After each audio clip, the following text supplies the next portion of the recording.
ሃይማኖታችሁን እንዳትቀይሩ አደራ። ለአንድ ቀን ምሳ ለአንድ ቀን ራት ብላችሁ ስራ እናስቀጥራችኋለን ቢሉ በትዳር ምክንያት አገባሻለሁ አገባለሁ ብትልህ አደራ ሃይማኖታችሁን ጠብቁ። እንዳትራቆቱ፣ ባዶ እንዳትቀሩ። ምሳሌያችሁ እኔ ነኝ። እግዚአብሔር ድሃዎችን እንደሚያሻሽል የድሃዎችን ኑሮ ከፍ ከፍ እንደሚያደርግ ድሃዎችን እንደሚጎበኝ ምሳሌያችሁ እኔ ነኝና በደብረ ወረዳ የድሃ ልጅ ነኝ። በያደግኩበት ሀገር ድሃ ነበርኩ። ለደብተርና ለእስክርቢቶ እንደ ዘመኑ እንዳሁኑ ዩኒፎርም ቢኖር እንኳን እኛ የዓመት ዩኒፎርም መቀየር የማልችል ሰው ነበርኩኝ። ነገር ግን እግዚአብሔር ከኔ ጋር ሆኖ አሁን እናንተን ለመሰብሰብ፣ እናንተን ለማስተማር፣ እናንተን ለማከማቸት፣ በእናንተ መካከል ለመቆም ባለም ለመታወቅ አብቅቶኛል። አይዟችሁ ወገኖች፣ አትሳሳቱ፣ አትሳሳቱ።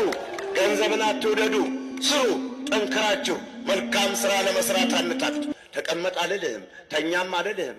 ጠንክረ ሥራ ድህነትን ለማሽ